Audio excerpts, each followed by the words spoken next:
So hello everybody and welcome to another Power BI video. Into this Power BI video we're actually going to visualize La Liga results, and this is actually inspired by Google. So when you go to Google and you write La Liga results, you get this visualization. I thought it was really neat to be able to see how many the results for the last 5 matches. So I thought I want to do that in Power BI, but I want to do it with all the matches. So I'm going to show you how I did it basically.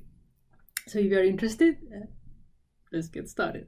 Okay guys, so I am actually getting the data live from a sports magazine in Spain, but I haven't asked for permission to actually show you how to do it. So for now, we're just going to go through how to do it. You're going to get the data in an Excel format. And once I get around to ask them if it's possible for me to show you, and if they say yes, I'll show you how I got the data. Okay, so this is the data that we have. You normally see, when you see results, you have team A, team B, results for team A, results for team B, and this is basically what you see here. So team A, home, away, the date, if it is final, or when is it going to be played, or if it's been delayed, and then the score for team A and the score for team B. So what we need to do in order to create our metrics, we need to actually unpivot everything. So we need to just get a list of teams and the results and the games. That's it. So how do we do that? This is what we're going to do. The first thing is that we don't need all the data. We just need to know, because we're going to visualize the final scores. If the match has not been played, it's not finalized, we don't want it. So we're going to filter out everything that has not been played yet. Now, another thing is that once we create the matrix, we're going to get just colors for each match, and you might want to know what match did they won and who they play against. So we're going to create a column where we're going to concatenate everything, because otherwise we're going to lose that information. And that way it will be available for us as a tooltip later on. So match, what we're going to do is have team A and concatenate it with team B, and then we're going to concatenate it with score A. You'll see what it does in just a second. And then like that, and then the score B. No, and then we need to do it like that too. So you'll see now what it does. You see here, now we have in one line who against who and the result of the game. So we don't lose that information. You'll see also at the end what I mean with that, if you're not sure yet. So now what we need to know is to know, okay, this is, every row is one match that has been played. So for example, in row 1, we have Eibar's against Celta, and then the score was 0-0. So I need to know which team won what. So this is what we're going to do. We're going to create a custom column, and we're going to put results team A, and we're going to say if the score of A is bigger than score of B, that means that team A won. So we're going to put a 1 if they won, a 0 if it was a draw, and -1 if it was a loss, because when we're conditional formatting, we're going to use numbers later. That's why I put a number there. So we're going to say if, now there is no data type, so we need to hard code it here. Number, you can actually set the data type before, but we're not going to use that column anymore. So score A is bigger than number from score B. Then we're going to get team A. I'm going to concatenate the name of the team with the win, loss, draw, because then I'm going to split it. I'll show you. You'll see it. Everything will make sense once we'll start doing the steps. So team A, and I'm going to concatenate it with, I'm going to put this bar, because that's what I'm going to use to then separate them. So 1. So if score A is bigger than score B, then they won. Else, and then we can copy all that. If score A equal to score B, then it's a 0. Or otherwise, then they lost, right? So it will be a -1, we said. -1. I'm going to copy this because we're going to need it in a second. Copy, okay. And now you'll see the results. Let's see. So you can see here, Eibar Celta 0-0, so it's a 0, so it's a draw. Granada Atlético, Granada won, so 1. Cádiz Osasuna minus, you see, so Cádiz lost -1 is doing it correctly. Now, for results team B, so to see, we need to have hard-coded that Celta, if Eibar is a 0, Celta is a 0-2. So we could actually do a new custom column and say if this is a 0, this is a 0. If this is a -1, this is a 1. But I have to recode it. So I'm going to reuse the previous code, but just change the order. You'll see results team B. Put it there. And then we're going to say if score B is bigger, I already have everything. The score A, then it won. If score B is equal than score A, then it's a draw. And I want to have score B here as team B. Otherwise, team B lost. Okay? And then this will give us the opposite of what is team 1. So 0-0, 1-1, -1, 1, right? So it's working perfectly. Now, let's get rid of what we don't need. I want to have the date. I want to have the match and the result. That's the only thing I need. So I'm going to remove everything else. So, and let's see what else we're going to do. What we need to do now is unpivot this.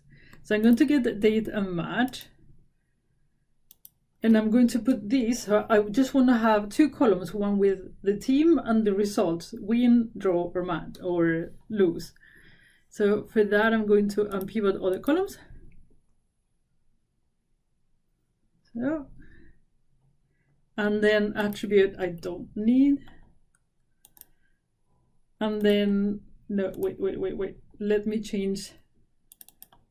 Attribute is going to be, I don't care. No, that's fine. No, attribute I don't need, delete.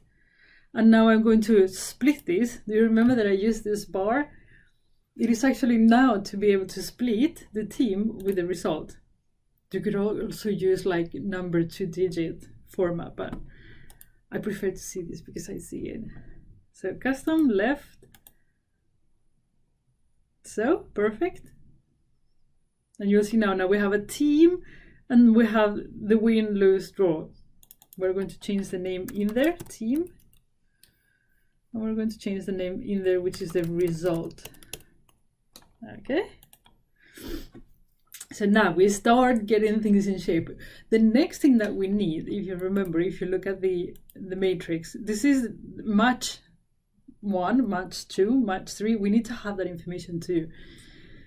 So to get that information, what we need to do is to have them in order. So I need to make sure that this is sort. First, we need to change this to date.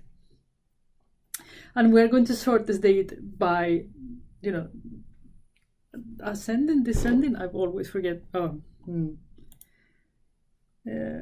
me do it again using local.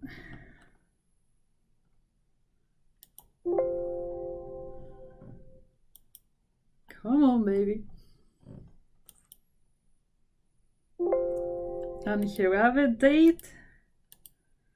And I'm going to pick this one. Normally works for that type of format. So now we have the date, and I'm going to sort just to make sure that when I group things, they are grouped in the sort order.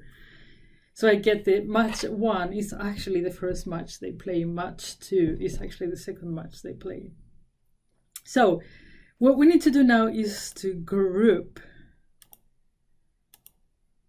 by. And we're going to group by team or rows. And you'll see in a second what it does. Just bear with me. So what we're going to get is all the matches that Eibar has played. And the results. So as you can see, I have here a table with all the matches that Ivar played and if they won or lost or draw. But what I want to have is here a index column that will tell me the match ID. And they have to be in order of the date. That's why we sorted the date first, right? So how do we add a index column? We're going to modify this a little bit. So I'm going to get rid of that. I don't need it. And here we're going to do table add index column. And then for each line, I want to have a index column that I'm going to call match ID, and then it starts with 1.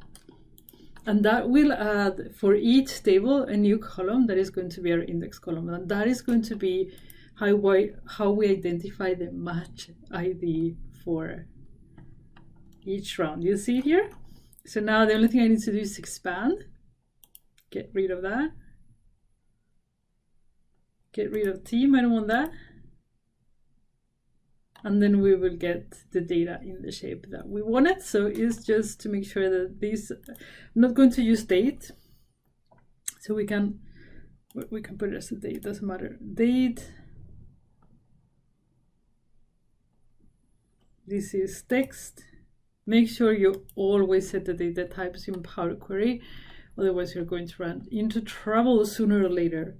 And these two are actually, whole number. I'm going to put match ID as a number because it compresses better. Now this is very little. This is not a very big file, so it doesn't really matter. But I have it as habit, so it compresses better. I didn't put don't summarize, and then things get sorted anyhow. So now we're going to wait for the data to load, and I'll show you how to actually create the matrix. It's actually very, very easy. So I'll get back when this loads. Okay, so now we have the data in Power BI. Let's see how we do that matrix thing. So the first thing that we need to do is to put team inside match ID. Again, make sure that you set it to don't summarize. You put it in there, and then we put the result, and we turn it into a matrix. And yep, that's exactly what we want. Now we need to conditional format this to get the same visual effect. So what we're going to do is we go to result, conditional formatting, background color, and then we're going to put rules, bum, bum, bum, and then we're going to do if it is -2 number less than 0, then it's going to be red. If it is less than 0 number or equal less than 1. So if it is between 0 and 1, including 0, it is yellow. And then if it is 1 number or 2, between 1 and 2, including 1, then it is green. And if it is blank, then we're going to put it gray. Okay? And that's going to change the background. We need to change also the font. So we go here, conditional formatting, font color, and then we're going to do the exact same thing. We go there, boom, boom, boom. I will fast forward this so you don't have to see it. So here we have for the font color, the same conditions. Click OK, and then we get our matrix finally. The last thing that we need to do is to get rid of the subtotals for rows and columns, and there is our matrix. Now, as you can see here, I have, because obviously you wanted to sort it by the number 1, 2, 3 position in the table. So for that, you need to match. I have a table where I have, let me show you. Here is the standings table taken from the same source, and I have teams with teams. And then I have added just position and points, so I can sort by the position in the table, so the results. And that's all. That's how you do it. So I hope you found this video entertaining and educational. And let's see if I manage to contact these guys and see if I can make a video on getting data from the website. I wouldn't hold my breath, but Who knows? Let's see. I will see you again on Friday with the DAX Fridays video. So until then, take care and bye bye.